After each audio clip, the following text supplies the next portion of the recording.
Hello and welcome. We'll get started in just a minute while participants are coming in from the waiting room. So we'll just give it another minute or slightly less, and then we'll kick things off.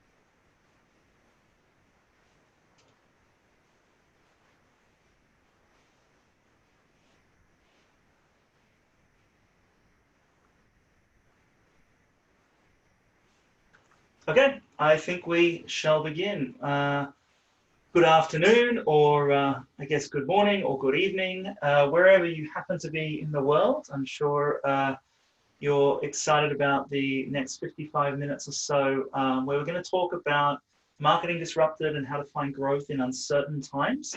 I'm Professor Andrew Stephen. I am the L'Oreal Professor of Marketing at the Saïd Business School, so the School of Associate Dean of Research. But today I'm also going to be wearing the hat as a program director of one of our executive education programs, our online program called the Oxford Digital Marketing Disruptive Strategy Program, which I'll tell you a little bit about just by means of sort of introduction and context. But then pretty quickly, we'll jump into our panel discussion with my two colleagues and friends, Seth Rogin and Felipe and Thomaz. So I'll introduce properly in just a minute. But first, I just want to tell you a little bit about our Oxford Digital Marketing Disruptive Strategy Program. This is a program that I designed in collaboration with a number of my colleagues, both academics in the school, but also many of our friends and colleagues in the business and particularly marketing communities through our Oxford Future of Marketing initiative, which is a collaborative initiative, research initiative that we run here at the Saïd Business School, which involves ourselves as academics as well as leaders from companies such as Kantar, WPP, Teradata, Google, Facebook, Twitter, and more, who come together to really think about what the future of marketing is and do research on those topics, but importantly, in the context of our executive programs, really inform what we put into those programs. And so the ODMDS, as we call it in the school, is really designed with sort of the power of those sorts of organizations and the real world challenges in marketing and technology that they experience every day, day in, day out, with the power of the research that people like Felipe and myself do.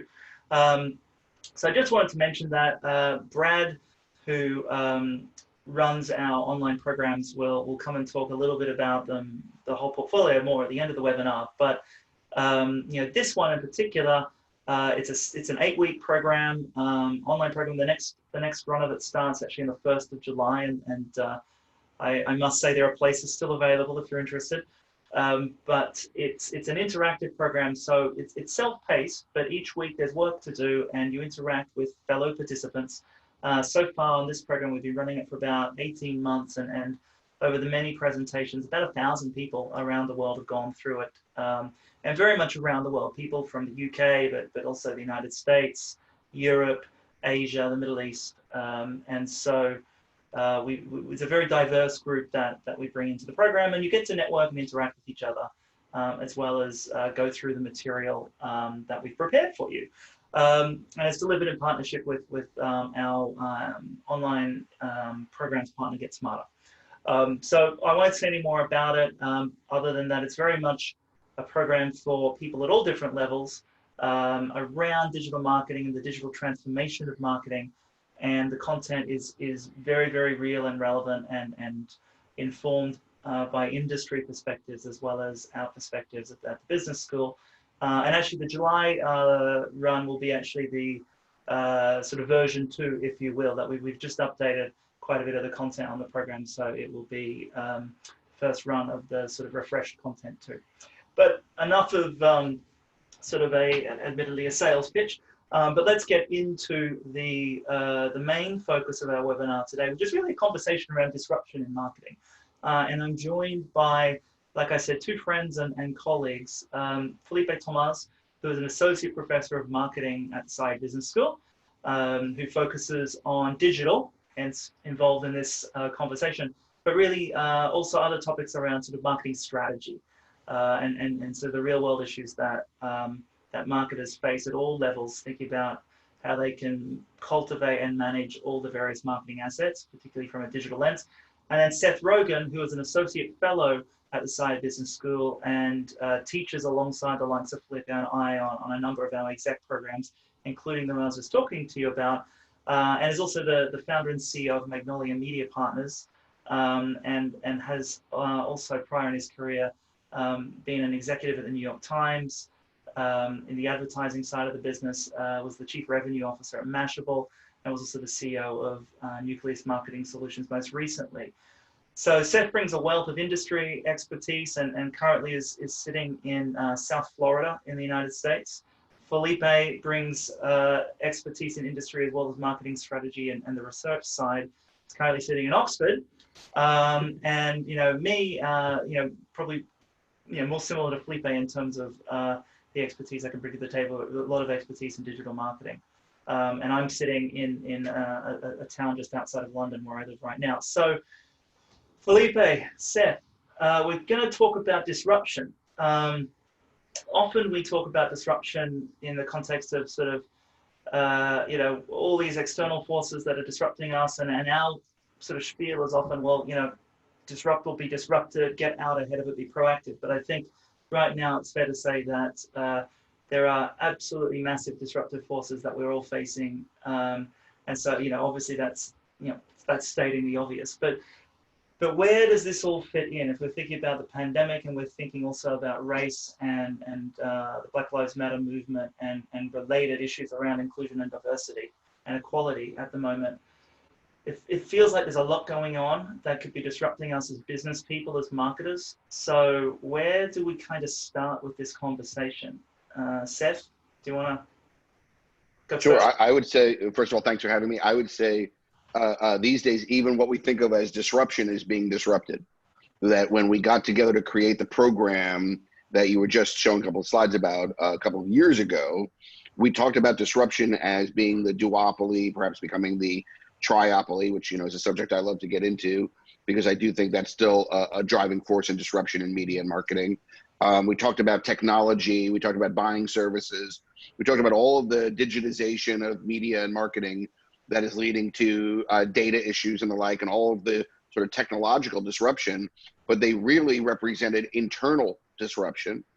And now we are seeing a number of external forces that are more cultural that are starting to affect media and marketing because they affect us all just as human beings. And the question clearly for marketers is how fast are you responding to these things and how are you responding to them? That's what I want to get into a bit today, because disruption in the way that we wanted to respond to it before was simply assessing those issues, finding the business opportunity.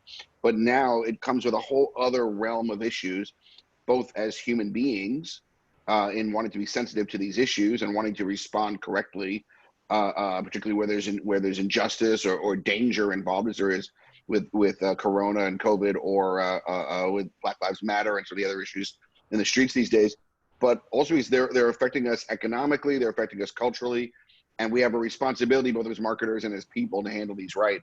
And I think it comes down to phasing the response and really listening to the people around us before we decide to jump at a response. I think it's interesting what you touched there on, like, moving away from the questions and discussion on the duopoly. And that comes to me in terms of like the market power of companies, right? And where does that power reside? Where does it come from? Like, where do they get to be such large companies? And I think the shock that we're seeing is this reaffirmation that the power comes from consumers, right? And what you have is the the pandemic removed consumers from a number of businesses. And I don't care how powerful you are, without that lifeblood, you're no more. And in the same way with racial tension, Black Lives Matter, and a number of other, anti-bigotry movements in general, you have that consumer base shifting and moving under the power that being the market power of companies. So that opens the door for business to pivot and change, an opportunity for challengers and other companies to essentially do their job and challenge the main powers by responding to consumer demand. But yeah, I mean, the consumer side is really interesting, and like you might as well get into it now, because if we take the pandemic and we're locked down, right, that changes all that happens. I mean, I think about the last time the three of us were sitting together, we were in New York City having dinner, right? Having this sort of conversation, by the way, everyone. And talking also about, we travel and we do this and that, and what are your plans for later in the year? And then that all stopped. I mean, and that was like January, I think, or early February. It wasn't long ago. Feels like a millennia ago, but it wasn't that long ago. So all of us obviously experienced a massive change in our consumer behaviors. I think if we think about this, for me, I see that from a digital standpoint, like the shift to e-commerce. Like, this is not a new phenomenon. It's absolutely not a new phenomenon, and there's many organizations out there in certain areas of business that have really cracked e-commerce and did that some time ago. But then you've got all the others who have sort of been like, oh no, our business is still mostly through retail stores or our own service centers, or whatever, who have now had to be really sort of shocked, right? And so if you, that classic disruption, to the bone in some sense, like, okay, how do I then accelerate? So I like the example I always like to use, it's like, okay, we've been going on a digital transformation, we want to shift more of our sales to e-commerce, and then all of a sudden, and maybe that's like 5-10% of sales, the other 90% is through retail in one way, shape, or form. All of a sudden, retail is closed.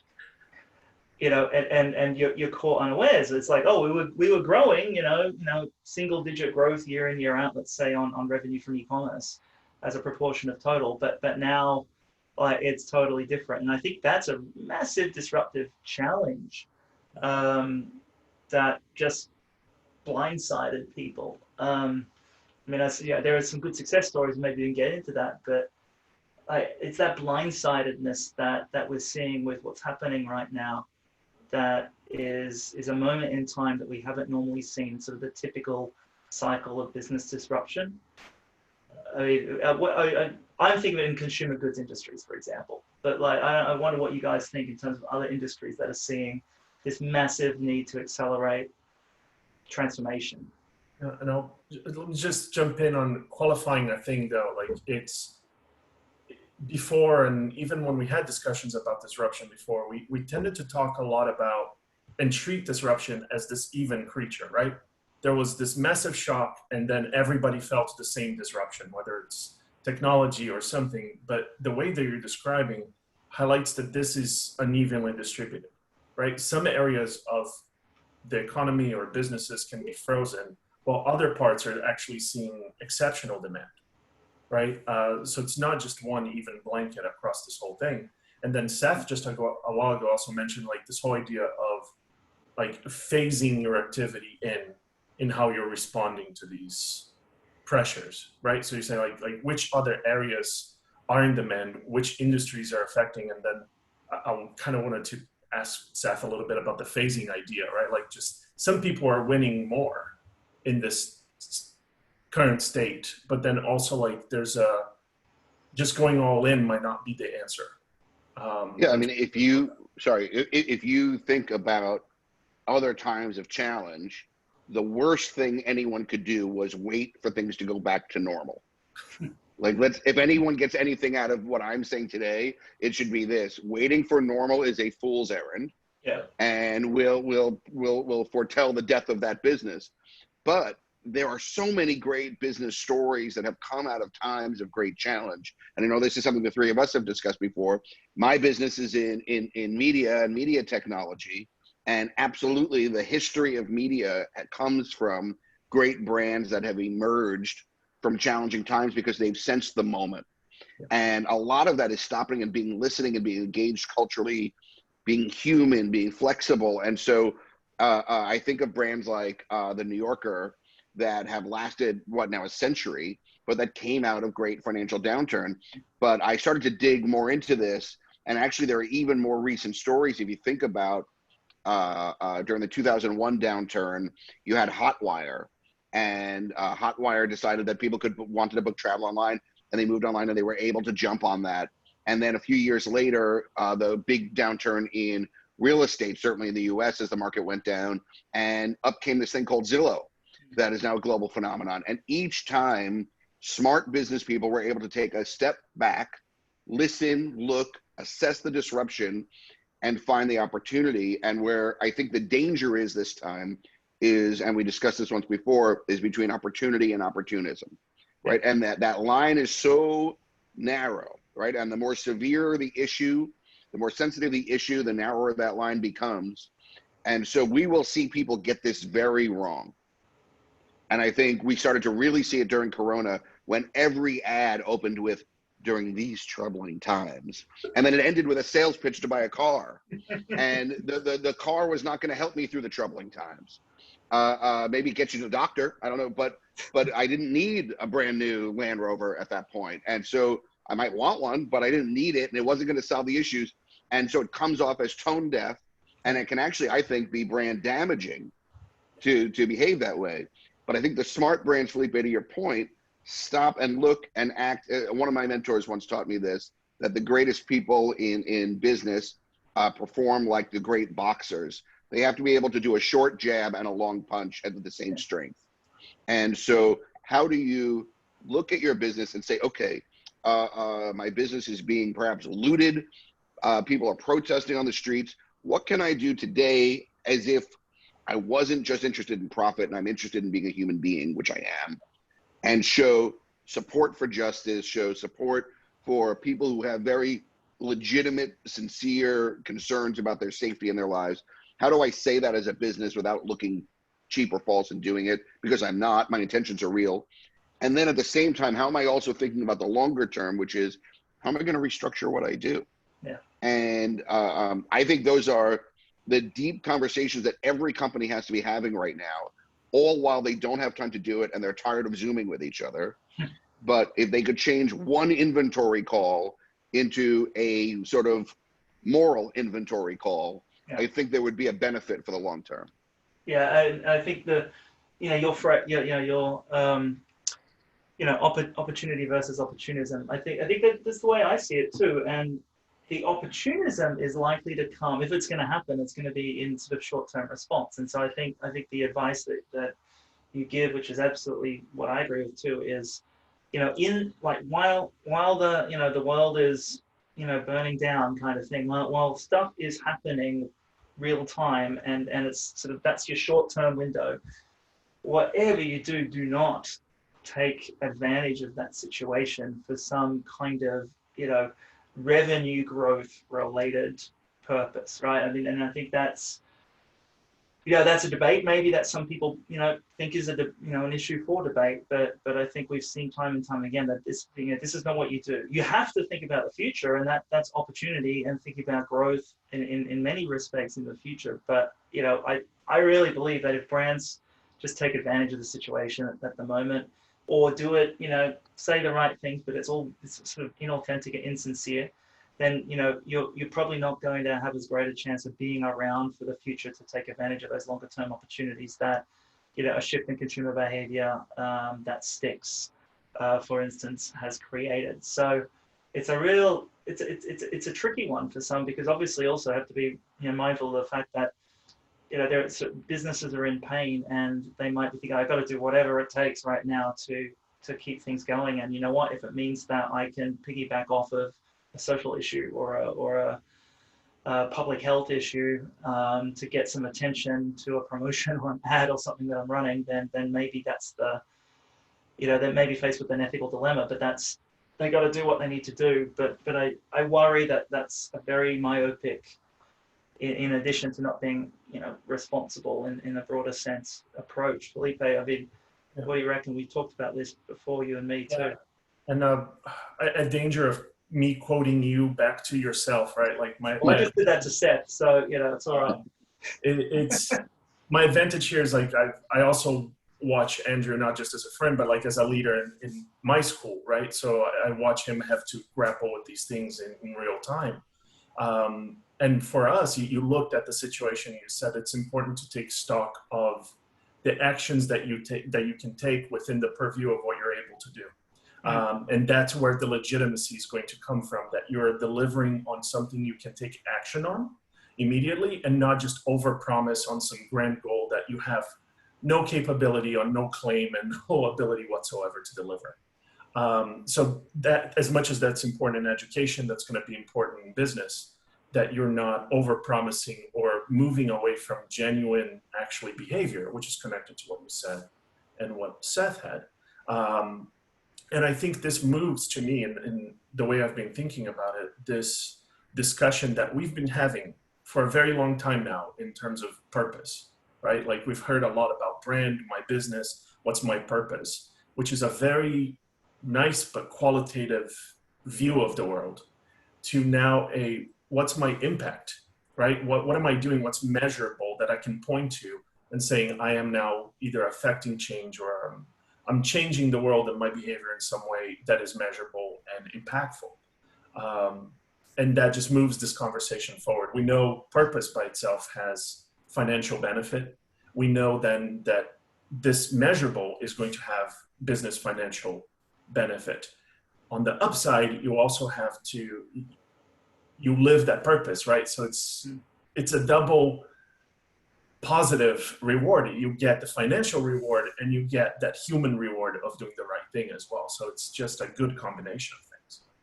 And I think it's easy for us to sit here on a divided screen and talk about doing noble things when we don't have a business to operate in the terms that a lot of these brands do. And so I'm sensitive to that it's easy to say, well, I wish you would just do noble things in a moment where you've got bills to pay. And I keep being reminded, I love to read fine literature, but there's the great poet Billy Joel who said survival is a noble fight. And there is something to that of saying that right now businesses are making impossible decisions, painful ones, about letting people go, about how they maintain in markets where there isn't national health care, how they're maintaining health care. And so I think we have to be mindful of that. And that's the short punch, right?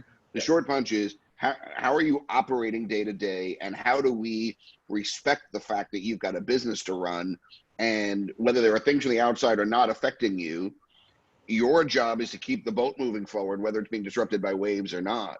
And then I think the long term, because I always try to think in terms of what question will I want to ask myself to focus the discussion. If I was to look back 5 years from now at this history, which we are absolutely living through a historic time, no question, what will I want to say I had done? What will I want to say my brand did? What will I feel proud about? And I find that as a filter to be a good way to look at the business, to say, okay, yes, I had to operate. I'm hoping that I'd be able to say this in 5 years. I'm proud that I was able to operate my business through that time. And I'm deeply proud that I paused for a moment and did the following things that went beyond the mission of my business to the mission of society. Yeah. And I think the other bit, and this is more in relation to how, dealing with pandemic and lockdown, but like what I've been in awe of, and this is true for colleagues of ours at the business school, it's true for all the little local businesses around me, is the innovation that is coming out. And so I think I want to be able to look back and go, we unlocked innovation and sort of unshackled some stuff that it's always, I don't know, maybe we need to go through 5 more rounds of committees, or that's not the way we've done it before, or, not like Oxford would be like that. But like, restaurants, like Seth, you and I, with our love of fine dining, have shared some of the emails I'm getting from some of these very nice restaurants that are, like, that are doing takeaway,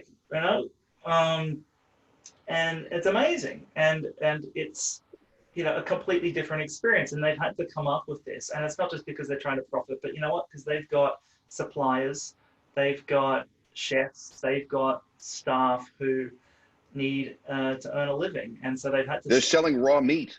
Yeah, they had to shift the business models, right? And so that's innovation. Heaven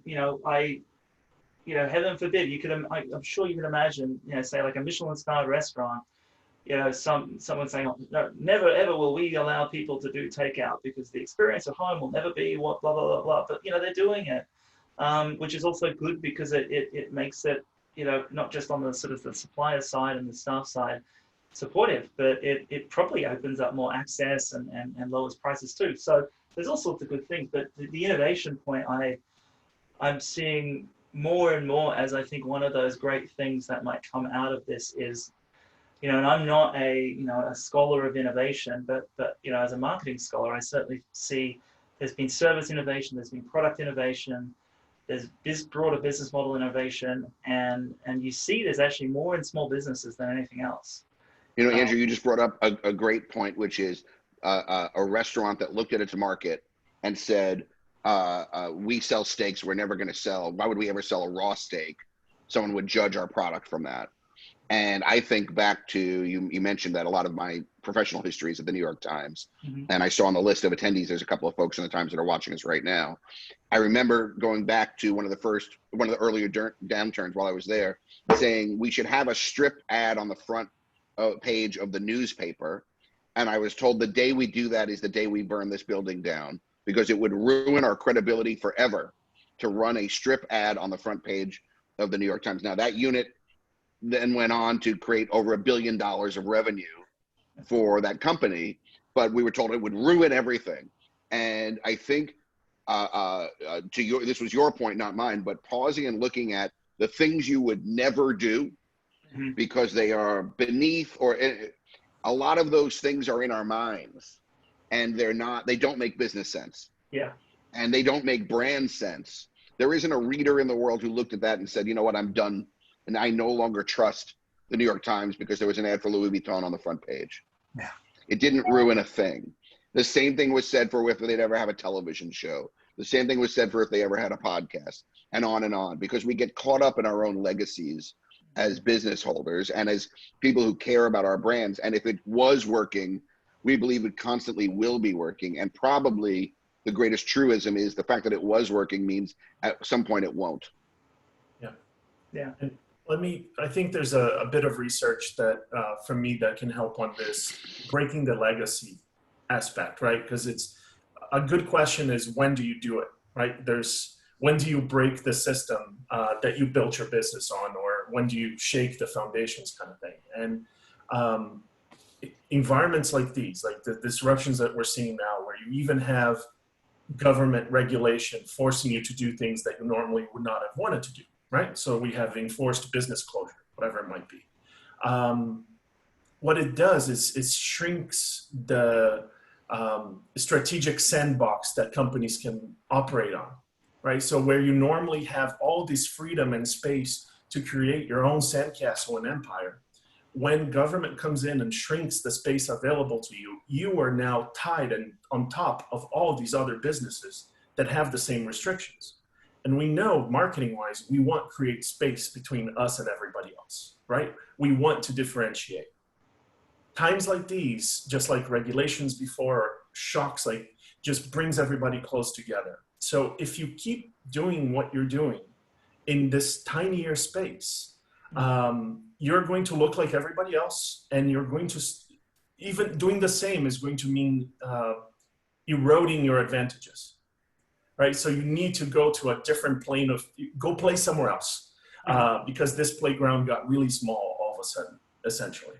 And Felipe, would you say then, based on, because that's research you've done on regulation, but like, would then kind of extending that idea be that you probably okay, everyone kind of gets boxed in a little bit more.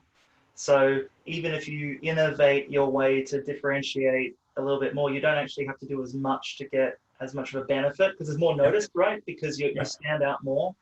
Yeah, so you stand out more, and one the things that we were looking to prove, which was to be helpful, was the efficiency of the marketing dollar of everything, of staying in the same environment, would go down because all of these people that stayed in that sandbox actually started taking the same action. So you're all competing over the same ideas. So the stuff that used to work beautifully for you before now got you less bang for your buck. So we'd see, and this is proven over like 20 years of, you know, US, UK, global companies diverging in path, where you saw the value of investment decaying because they didn't shift. So staying meant decay. Moving even slightly would get you that much more because you were differentiated when everybody got compressed. So yeah, it makes it easier to differentiate in some sense, or the cost of differentiation, if you will, is slightly less now. Just before we keep talking, I wanted to make sure to everyone who's watching and listening in to know that please pop your questions into the Q&A, because we'll start sort of taking your questions soon. So bad host, I should have said that at the top, but please put your questions in, and we'll discuss that pretty soon.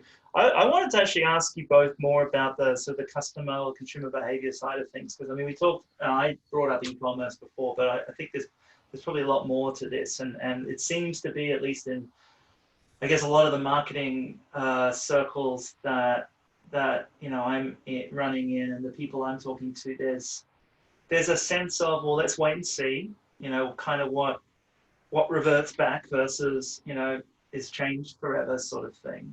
I guess I'm a bit of a proponent of that, because I'm an empiricist, so I want to see what happens eventually. But there's a lot of speculation, and this is important to think about that, not even long-term, but medium-term planning aspect, of sort of we recover out of all of this. It means some assumptions are going to have to be made about what your customers will want in terms of channels or types of products or whatever it might be. So I'm just curious what you both think, and also what you're hearing from others on this in terms of what would revert back versus what would be changed for the foreseeable future. I think we're hearing the brands that most people will be aware of that are doing well. Spirits, for instance, right? I mean, definitely wine and spirits. People are staying home. They're consuming more. Streaming services and the like. We're seeing that as well. Although they are going to be transformed greatly, probably as the financial situation continues to get worse. If it does, and it seems likely to, people will begin to winnow down how many streaming services they will purchase, even if they are stuck at home. And so those priorities will come into it as well, because we don't have just one wave of disruption right now, right? We haven't even spoken about the financial wave that is going to affect people now probably for years to come, in terms of interest rates, in terms of liquidity. And so I think we need to count all of those in. I think the auto industry is going to be greatly impacted. None of this is news, right? For me, I think the media industry is in the midst right now of a great culling, and that will have great societal impact as well. If you think of the number of local news organizations, which I've spent my life dedicated to, that will be dissolved during this time, there are going to be greater and greater news deserts around the world because there just aren't the ad dollars to support them, and the triopoly doesn't seem very interested in supporting them. And so we're going to see those dissolve, which will have another wave of disruption for society as well. In terms of things that I think will wither, we're seeing it, right? It's anything with live impact right now. And so you can only watch the stock of Live Nation and the like. It's funny, I left New York, which was the hot spot in the US for the coronavirus, and somehow I chose to travel to Florida, which immediately became the hot spot for the coronavirus in the US after I arrived. I had nothing to do with that, but I have been stunned by the amount of people who are out and about here, and maskless, and going about as if life hasn't changed. And that, I think, is also going to give us this ongoing elongated disruption that we probably haven't experienced before. We think of disruption happening in moments to brands, and really now this one's going to go on for a while. Yeah, that's very interesting. Like you mentioned, all of these things that are going to have further on knock-on effects, right? Like you remove the auto industry, if they suffer a little bit, all of the other smaller industries that they support then, get their income kind of shrunk. So like this networked system is it's going to be a very significant impact and a very different looking place once we're through it in a way. I'm very curious what this is doing to like delayed consumption, like in a number of categories where people stopped buying things, but they're just dying to go out there and spend that money. Yeah. Whether that will take place and they're overindulging later, so it's just kind of deferred spend, or whether if this stays for long enough, the deferral becomes enough of a motivation for you to just stick to the new habits, right? Like I'm deferring, I'm not going to do this. Maybe from the drink category to stick with what you had, I've been switching from heavy beer consumption to heavy wine and liquor consumption based on at home I drink one, in the pub I drink another, as it were. It just becomes an ingrained, I'm more of a liquor and wine drinker than beer. And that changes, I don't think I'm at risk. I might probably enjoy all of them, but in generalities, we might see these behaviors become normalized and ingrained because you have this momentum, right? And just like a new normal and familiarity with patterns of behavior that just drives, oh, I've always liked this better. Yeah, well, I mean, I'll come to the question actually, because I think that the sort of the dam breaking kind of level of demand, because we've been held back. I mean, so Carrie, hi Carrie, has said in the UK some shops reopened Monday, and alas, many queues appeared at shops like low-price fashion stores and fast food. Is this short-term collective memory loss at the damage these products do, or something else? Do we think this is a blip and will settle down? And quite interestingly, I think literally as we speak, my wife is sitting in a drive-through queue at a McDonald's with my son. So whatever. But yeah, I mean, I think, yeah, we saw retail, non-essential retail, as the UK government calls it, come back on Monday. And there were, it was reported in the press, and, like on Oxford Street in London, massive, crowds outside Primark and other fast fashion stores.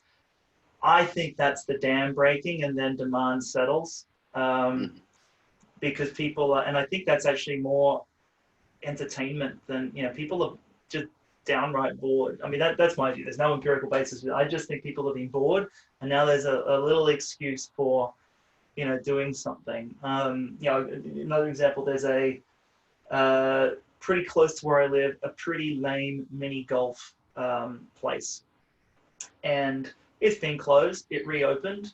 You have to make an appointment to go and do your round of mini golf and whatever. And, it's not really all that fun, but my son wanted to do it. So, we did it. And, we would probably go there once a year, but I think we've now been there like 2-3 times because it's just something to do. I justify it as we're supporting a local small business. But, I think there's certain things that people are like, oh my gosh, we can go and do something again, whatever that might be. Let's just go do it for the almost novelty's sake. So I think there's that spike, and then, people will settle back. I suspect anyway, we'll have to see. I mean, I think related to that, there's another question popped up in the Q&A here from Emma about what do we think about actually high street retail? She's saying, do you think this is the end of it as we know it?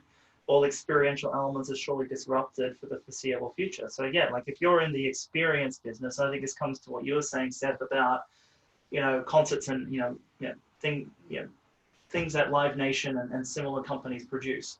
Probably the same kind of, and live sport for that matter. I mean, what do you guys reckon about this? Is this one of those things where things are going to have to be changed for the foreseeable future?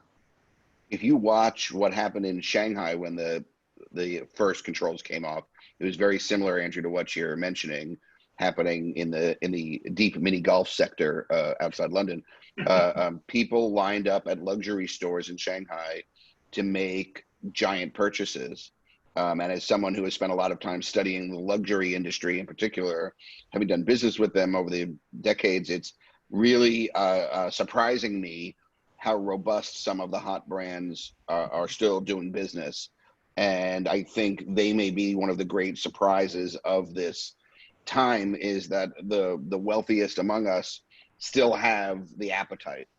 And so we don't know yet, because we haven't seen the quarterly reports for this quarter from some of the big luxury houses, but it's a perfect example of the opportunities to see LVMH trying to buy Tiffany during this time. And we see major luxury brands are still selling product. And the fact that they have been through the e-commerce transformation over the last few years, so that people don't necessarily need the LV shopping bag to feel as though they've had a Vuitton experience, is now going, I believe, to play to their favor. And so I think those luxury brands and luxury cosmetics actually may weather this storm very well. As someone who also, as I think you know, invests in live entertainment, because I'm a supporter of live theater, we don't know when Broadway's coming back, right? We don't know when those kinds of things that are culturally important are returning to us, and what they will look like when they do. How do you operate for instance, a Broadway or a West End theater and have every third seat open? It changes the entire business model, not just for the experience for the consumer. They've been looking at everything from timed entry. So you might enter the theater before anyone else, timed exit, more intermissions so that people aren't queuing up in the same way. Anything they can possibly do to keep people separate. Will people go out for a luxurious night with a mask on? Yeah. Will that be part of our new culture? And so I do think those things are going to change, but I actually think the appetite at the top of the market is going to continue to grow.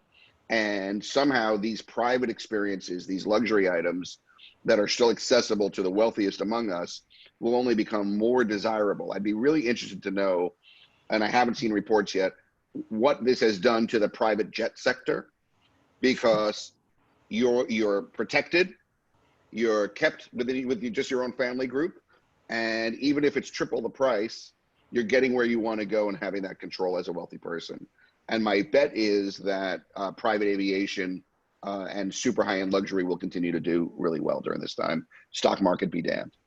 Yeah, it's super easy for somebody like me, like Andrew described, somebody that spends his life studying digital environments, right, to try to ignore reality, right? It's just everything is digital, the real world doesn't exist.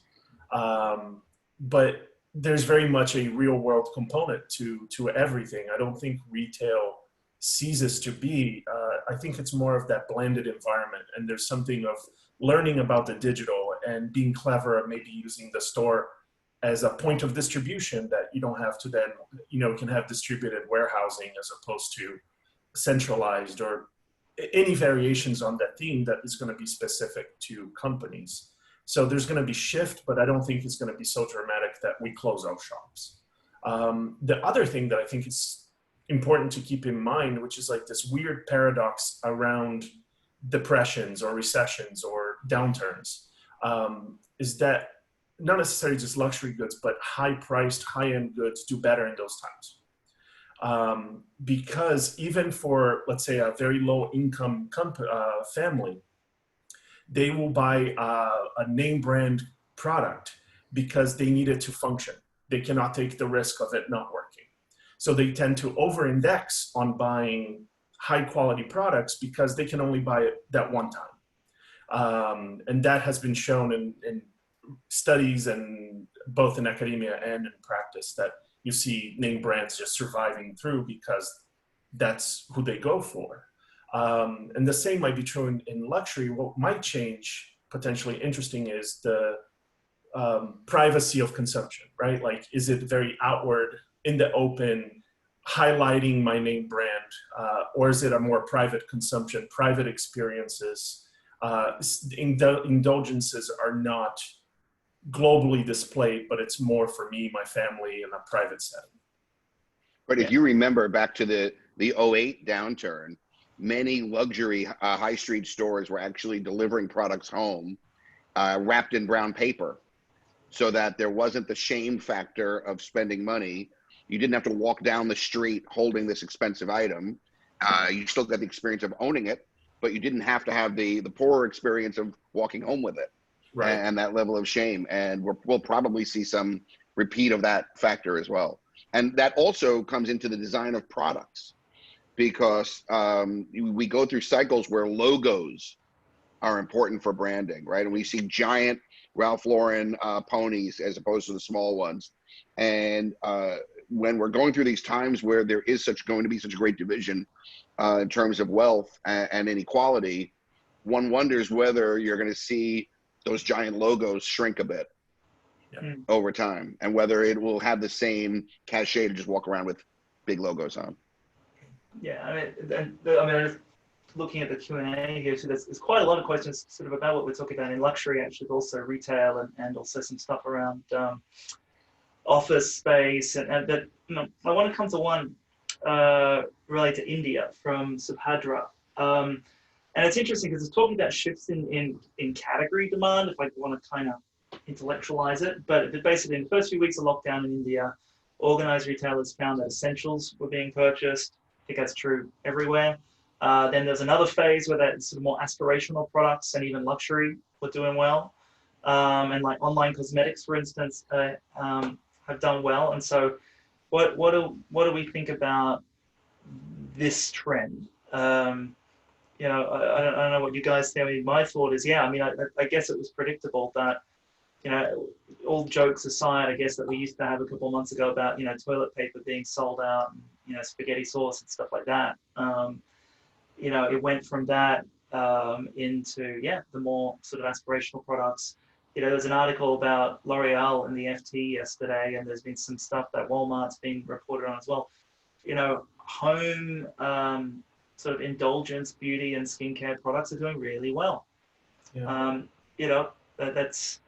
So there's a whole market opening up there, where maybe it used to be the salon or the day spa or whatever, and they're not open at the moment. So I guess there's this dynamic between things closing down, but then people, there's a crisis, but when that crisis doesn't really end, suddenly we want to bring some semblance of our lives back.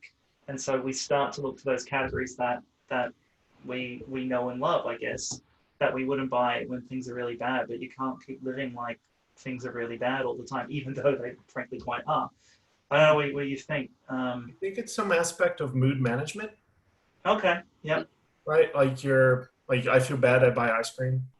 So clearly I feel bad a lot. But no, it's like you take care of that first purchase first, right? Like you safeguard the family, you make sure you have the basics. You go tribal very fast, right? Like I'll protect my own. I will have all the toilet paper. Nobody else is allowed it. But we were not going to go without.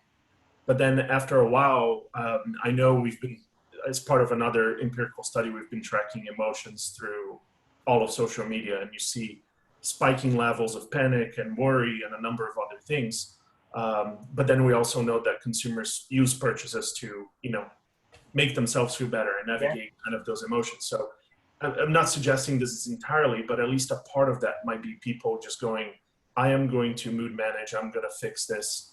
And, this bag is going to feel great, or this nice cosmetic is going to offset some of this worry and concern, and maybe just makes me feel more human than just this, person that's been sequestered.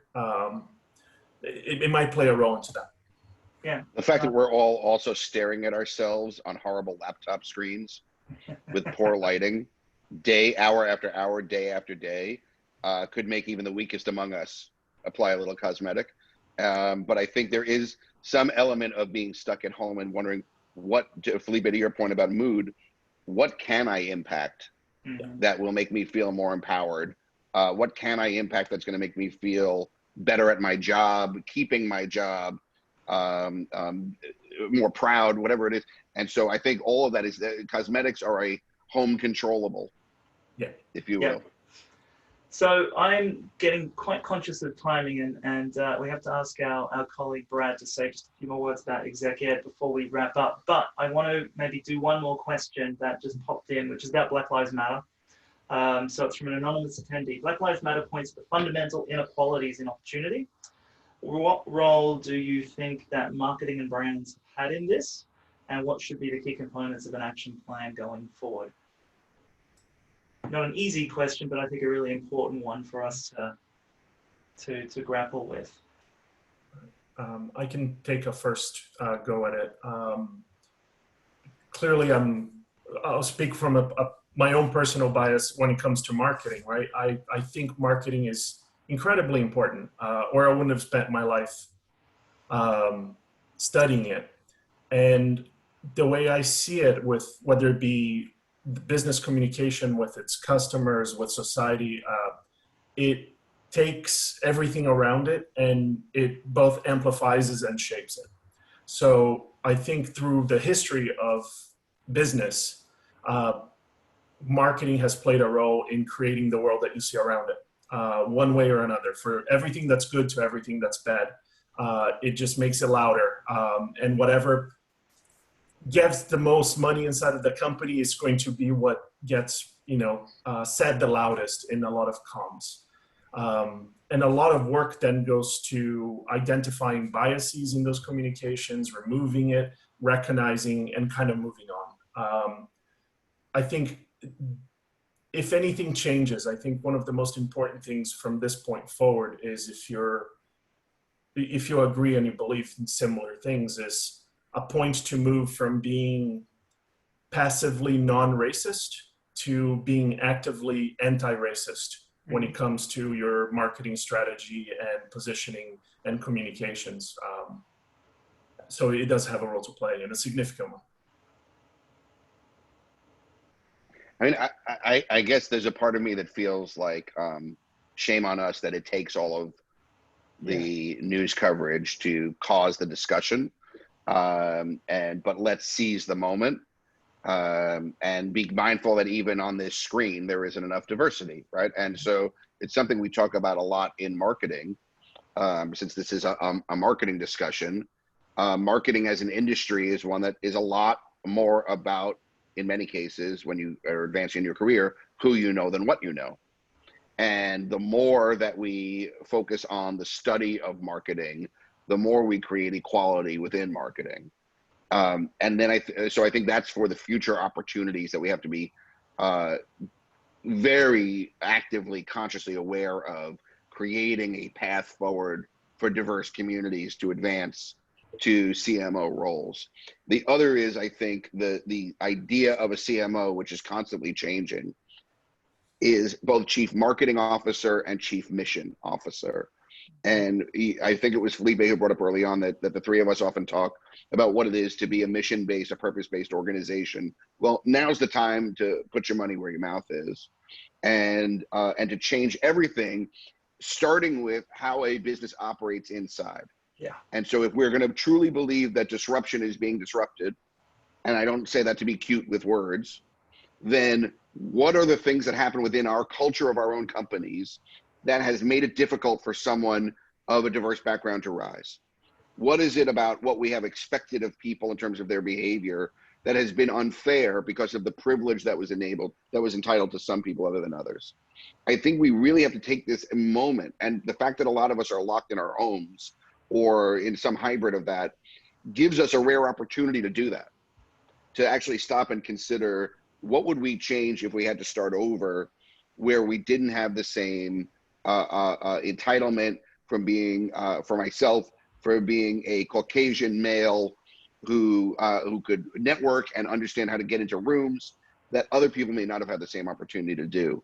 And so I think when we talk about disruption overall, we're talking about this new kind of human disruption, that there is a cultural disruption happening to our businesses. And there is this, it's not opportunism to take advantage of this opportunity to make things better and to speak out for it. And I don't think any brand will look back and regret it. And the opposite of that, if you look back, is during times of war and oppression in the past, we remember the brands who did the wrong thing. Mm-hmm. Some of them are still around, and they still can't shake the mark of those who did the wrong thing when it was time to stand up for those of us who are in danger or in trouble. And I think this kind of visibility is good for every brand that's powered by good people. And as I really find out, because Seth said it beautifully, but it's not only that, but I think the brands, and we've been seeing this in our research, brands that adopt a more responsible, purposeful, but with action and impact stance are increasing in value, and the ones that seem to be winning in the market because that's what consumers want, and they're voting with their wallets. So even if the commercial goal is top of the list, like this is important, as a as everything that we've talked about. But there are rewards for brands who really take a stance, and I think activist brands is something that we're going to be seeing a lot more of, and I think that's a healthy thing for culture and humanity. So on that note, we are really almost out of time, and I do want to thank Felipe and Seth, but I also want to now hand it over to Brad Peaston, who is one of the team who runs our online exec program. So just want to talk a little bit about those programs for those of you who are interested. I know I've stolen a lot of Brad's time, so I'm deeply apologetic, Brad, and I will owe you one. But Seth, Felipe, thanks a lot to all of you for listening in as well. Thank you so much, and then over to you, Brad. Thank you, Andrew. Thank you very much for your, Seth, and Felipe's time today. Really appreciate it. As Andrew touched upon during today's webinar, we will be offering our Digital Marketing Disruptive Strategy program on the 1st of July. Our next presentation starts. That's a 8-week executive development experience. There's a number of tangible outputs that participants walk away with. So you'll get the opportunity to create a social media and digital marketing strategy, or at least refine an existing one from your organization. We also look at the business transformation of advertising, media, and marketing. And more importantly, participants learn as much from the richness of the material as they do from one another. And I imagine with all the cross-sectoral conversations going on with today's external environment, there'll be great opportunity to create new marketing strategies as well as refining existing ones. Next slide, please, Grace. So to date, we've welcomed 14,000 professionals.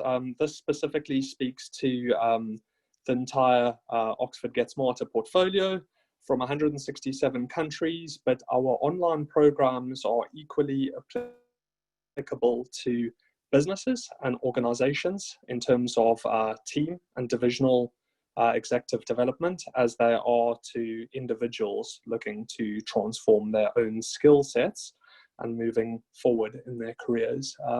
Next slide, please. This is just a sample list of a number of organizations that have chosen to invest in our online portfolio. And we've got organizations ranging from SMEs and startups all the way through to household brands like we have here. Next slide, please.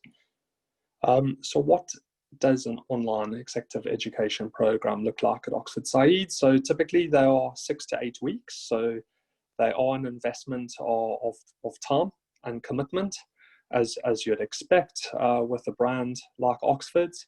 But you will work through weekly assignments. We provide 3 different layers of support, so tutorial or academic facilitator support, as well as success managers who work to ensure that you can fit this in and around your professional and personal commitments.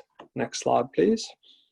So some of the organizational benefits we offer, depending on the nature of your interaction with us. The opportunity to learn with your colleagues at scale and to share different ways of thinking and infuse these ideas into an organization's way of thinking, which often leads to cultural change, is very powerful. And as Andrew touched upon, this is a global experience, so you'll get to understand different types of sectoral and market movements across different regions, professions, organizations, and sectors, which is very powerful. Next slide, please. This kind of builds on my previous slides. So these development experiences are all underpinned by our research rigor at Oxford Saïd, and specifically for Andrew's program, the Future of Marketing Initiative. And we have contributors like Seth and Felipe today, as well as other high-powered professionals from our Future of Marketing Initiative. Next slide, please. So our online portfolio is typically broken up into 5 categories. And they are here in front of you. So we offer quite a diverse set of development options for professionals and organizations. Next slide, please, and I'll illustrate more of those here for you. So this is the current state of play for our online portfolio in terms of the diversity of programs. A number of these, I must point out, are world first. So we're the first institution globally to take the likes of algorithmic trading, private markets, investments, blockchain strategy to market. And we have a number of historical, I would say, areas of research and teaching expertise. And a number of these programs build upon that historical capability. We also launch programs that speak to the broader university strengths, like artificial intelligence, where we have a number of different institutes and research centers contributing to the program design. Next slide, please. So how do we support organizations? Next slide, please. We have typically three different options. So some organizations choose an open cohort, so they wish for their employees to be mixed in and amongst employees and professionals from other organizations to increase that contact points in terms of diversity, to understand what different markets and professionals and organizations are doing in those markets. We also offer private classes where if an organization is able to invest up to 50 participants, they will achieve the best of both open and custom executive education. So you'll have a closed group where you're able to work on an organizational strategy and action plan, and there might be some confidentiality involved in those discussions. So we have that off from the rest of the platform. But at the same time, you're still able to take advantage of the richness of diversity in terms of interacting with professionals from around the world. And then finally, a unique presentation. So what does that mean? We offer co-branded standalone versions of our online programs. So if you wish to buy a program exclusively for your organization, or if you're an umbrella organization for a number of subsidiaries, we do offer co-branded experiences specifically for organizations, and that requires typically a minimum of 100 participants. Next slide, please.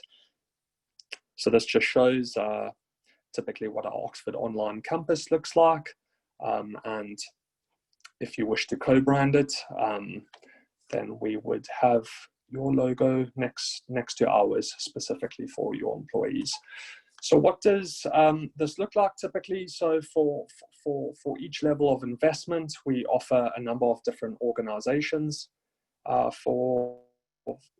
number of different options for organizations, from performance reporting all the way through to facilitation guides.